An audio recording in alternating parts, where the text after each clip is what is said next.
The bus processing, many pros claim that is their secret sauce, and many other producers swear that that's what makes their songs glued, warm, fatter, you name it. You can use in every project of yours, and it will take a track from this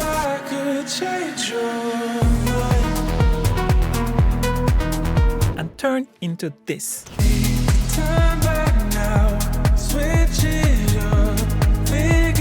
It could be really mysterious for the beginner and intermediate producers alike. But don't worry, today we are going to take a look at one bus signal chain. Feel excited? Let's go! Let me reveal my bus processing. Ta-da! I use more or less the same chain for my all buses, but the things that I use that in chain and how I use them can be completely different. Let's take a look what we have. The reason I put it in the order oftentimes stays like this, but depending occasional conditions, I may move things around, but let me explain why this works. The first thing I tend to do with my buses is actually catch those nasty transients, because you may end up putting those transients above each other and it can really push your limiter hard on your master. The second thing is actually adding saturation, so the sound gets a bit warmer, it gets a bit richer, and saturation adds a bit of compression, hence the compression comes after saturation, so that I can actually adjust compression depending on how much saturation that I have previously. And after compression I have my coloring EQ. Coloring EQ means that maybe boosting and cutting slightly here and there. You should be doing your corrective EQs, removing resonances and so on before things comes to your bus. Let's say if you have a very transient hi-hat, you should be already fixing it in your hi-hat channel. So it shouldn't be in your bus processing. Bus processing is more about coloring, adding that extra 10%, not for these tiny little corrective changes. And then I would have stereo enhancing or stereo correction depending on how I feel. Maybe I add a bit width, maybe I change the placement a little bit to the right, to the left, or maybe enhance the mids. And finally, not always, I may consider final limiting, catching those final transients and maybe glue everything together a bit more, maybe decrease the dynamic range a little bit more, depending on where am I. And then I have my bus done. This is step number 1. However, in reality, I barely want 100% wet signal. So what I oftentimes have my bus chain like this and clean signal going parallel to this. So I can blend my wet signal with the dry signal and decide how much bus processing that I want. This is step number 2. But in reality, it even looks like this. I know it's getting a bit more complicated, but it's really simple to understand. Each of these processing part probably has its own wet and dry signal. So in processing itself, I also can decide, okay, I want 100% clipping, but maybe saturation here, I only want 20% because I maybe want to compress more. And for the coloring, maybe I don't want 100%. Or the stereo enhancing, maybe I just apply 20% wet and 80% dry. So in each here, I can decide already how much compression I will add, how much color I add. And then I can blend that wet signal in the clean signal. That is the reason I can actually use this chain in every bus. If I don't need to use clipping or compression or color EQ, 0%. I just turn it off, the rest goes on. So you can actually really decide what you want to do and where you want to do in your signal chain. Let's try this. I have this track over here sounding like this. If I could change your mind.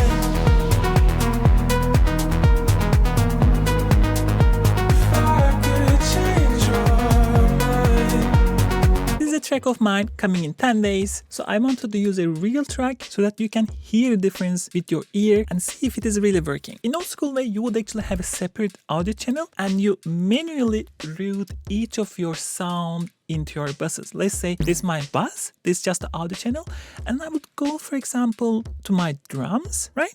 And send each channel into that drum bus. In Ableton, it is super simple. You just select here, for example, pick the output drum bus, and this will be sent there. In modern days, I actually like to just use the groups as my bus processing style, simply because it is much more tidier. I can literally just open this up. This is my low end bus, super simple, and process everything here and create a parallel chain. And this is also much more easier to control and arrange because I can turn it, close things up and down. Super visual, super simple to understand. And this also gives the flexibility to actually bussing inside buses, right? You can have, as for example, your hats bus here and then use your chain, and then you have drum bass over here, and then maybe you have one more automation bass, whatever, so you can actually bass inside the bass. It's also kind of really flexible. So here I have my drum bass, I have my low end bass, and I think this two will already be quite enough to illustrate our point. In the drum bass, we have this chain. As usual, we have one wet chain and one dry chain. When I'm adjusting the parameters, I actually will turn off the dry chain and go 100% wet chain, and then decide if I want to have 100% wet signal on the drum or I want to blend in with the dry signal, and actually decide afterwards. And this also makes everything super easier because you don't need to always consider, okay, how much wetness I want, and so on and so forth, right? The first thing, let's listen to drums, not hats.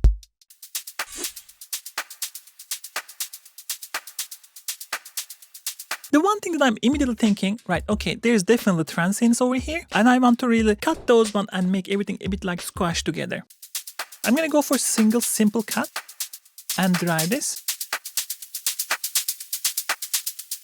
It is getting very loud, of course, but the amount that you are cutting is over here. Let me visualize. And match. So you can see we cut them together and things get a bit closer to each other. Maybe a bit less.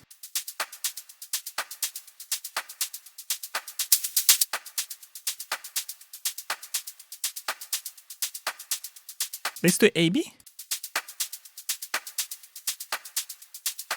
If you feel like you are going to use these techniques in your next track, please consider like and subscribe. It really helps a ton. The second thing, these hi-hats a bit lacking a bit air, and they can blend together a bit well, and that means our second in the line. And let's go for the saturation. I like to use black box analog design because I really think that this sounds really nice on drums. Turn on. I'm gonna start with air. I don't like the pan tones. I oftentimes like saturation, and try out in the drums as well.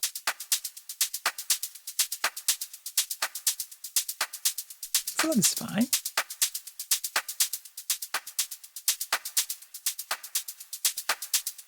It gets a bit louder, as you can hear. Also a bit brighter.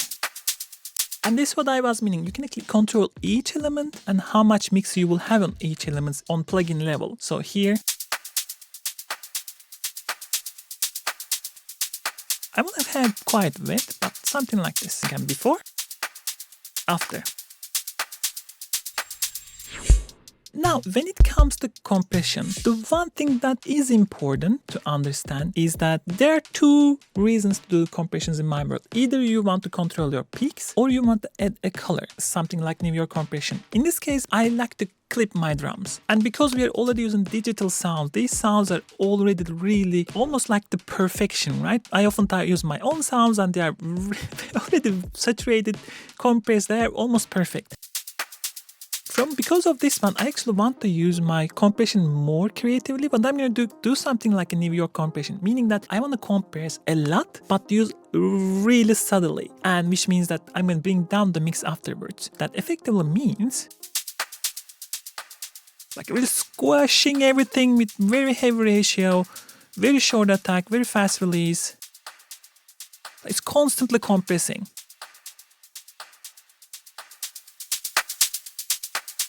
Like that, right? That basically means that you are increasing the body of your sound. And then it's a bit too much, it gets too mushy. Here around, it is nice. If this was a vocal chain where things really needs controlling, where your dynamics are really all over the place, your approach from the compression will be completely different. Or in some cases, you can even have some smooth glue compression, which we could have hit here, but I don't feel like these drums needs it, because I feel like they are really glued already, pretty much. You can probably try that on the low end. However, when it comes to vocal chain, I have another video over here that really goes super detailed into this. So if you need vocal chain, take a look at that one. The next one on the list is the color EQ. Now, when I'm listening here, I still feel like I can boost super highs a little bit more, like a slight, just like that.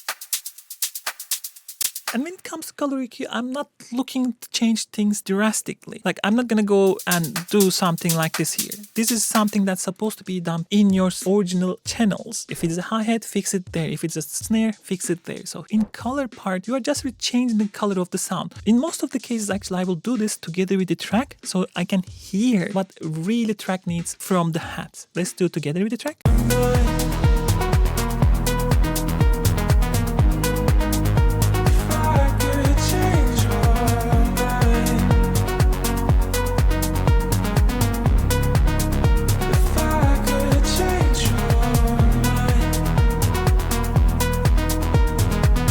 Yeah.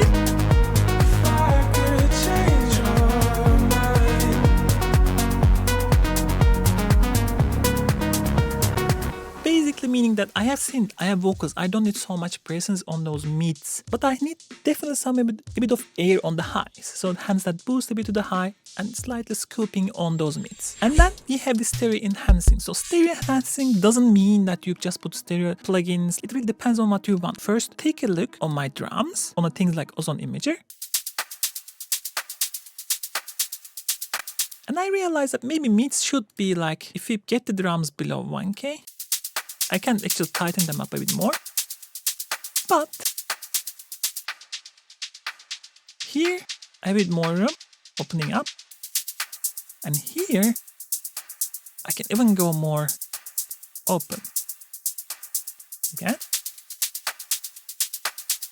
You can actually do the very similar things on your EQ. For example, I'm going to avoid doing this actually, turn the mids off, and I'm going to go to EQ.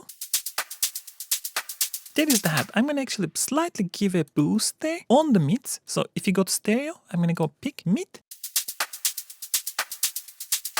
To compensate that, I'm going to pick another one and go forward again here, but pick the sides.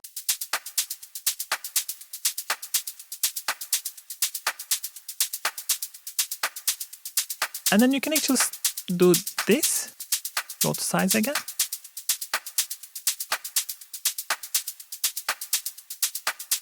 You can put it in front of Ozone now to see effect. Right? A bit more tidier without this too. Right? Those hats spread a bit on the high part of the hats and the mids are a bit more focused down, so the separation between these two gets more obvious. Listen. Right? It kind of unmuts the drums. And the final is limiting. Here again, there are two purposes. You either just catch it to transients, or you can use something like maximizer and start squishing things a bit more. So before this one, what I like to do, for example, pick something like crisp in this Ozone maximizer. You can use any maximizer or limiter you want to use. And boost it up. And then you compensate, right?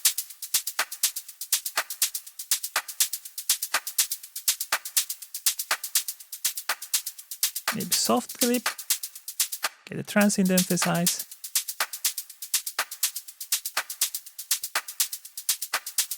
Again, we are compensating what we are adding. Right? Without. With. Now, here's the perfect part. So the one thing that's important is, for example, in this case, I will actually be suffering from a bit of phasing because there are some plugins over here changing the phase of the signal. This is important for drums. Listen to this.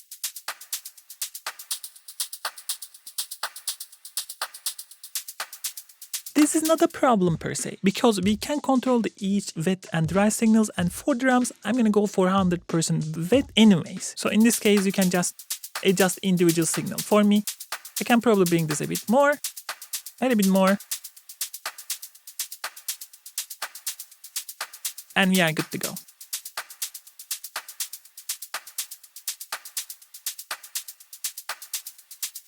And if I want to decrease the width of, for example, if I want to clip less or adjust anything, I will just adjust individually and you more or less get very similar results. Let's listen together and see with and without.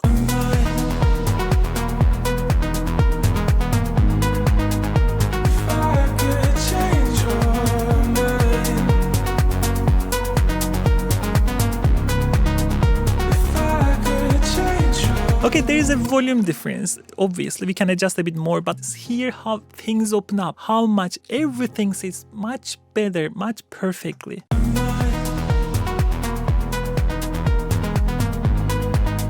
Right? I almost feel like a puzzle pieces coming together. If you are listening like the coloring together with the tracks and you have a direction oftentimes what track needs, then you will really end up this type of results.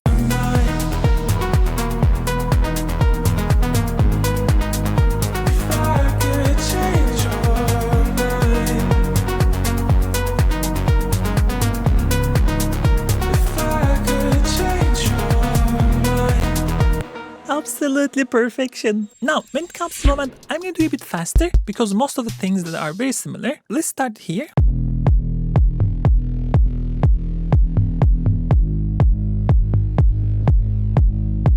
First, I don't want clipping on my low end. I'm gonna actually use a maximizer at the end. Clipping tends to sound not that nice for softer tracks like this, but I'm gonna have a subtle saturation. Now, I don't want all that air, right? I don't want pantone at all, and I'm gonna use the low part of this one.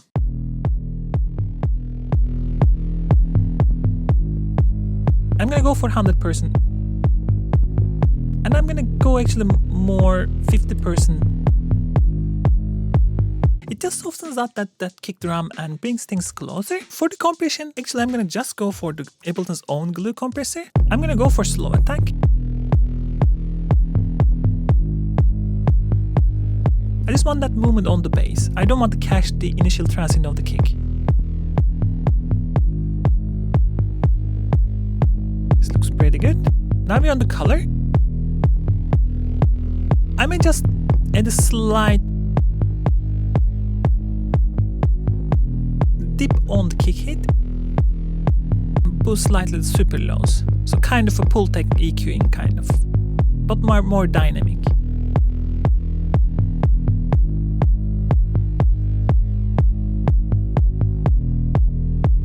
Now this changed completely, but I want really below here more or less mono, which is more or less mono.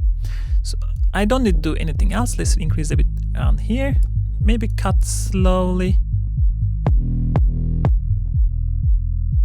Decrease ever so low. It doesn't really matter that much. I'm gonna go to this area.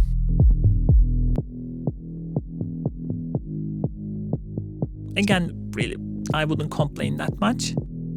Let's go to super highs. Hopefully I can add a bit of air here.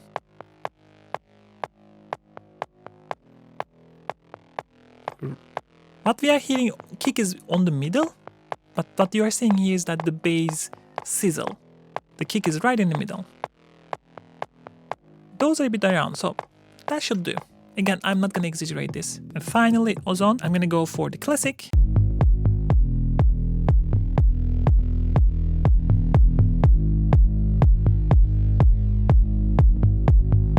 I just wanna bring the bass and kick together next to each other.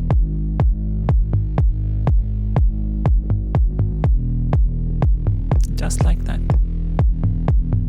This AB. Without. Wait. Without. With. Just get softer and slightly more glued together. We can blend with the original signal because there's nothing that affects really the phase here. I'm gonna keep again 100% wet. I'm gonna actually compensate a bit here. Without.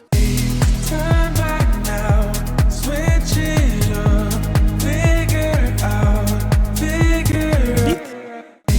Turn back now, switch it up, figure it out, figure it out, figure it out. If you enjoy bass processing and how much this actually changes the sound in your tracks. But if you want to learn more about other type of chains, like the vocal chains, take a look at it here. I have a whole video over here.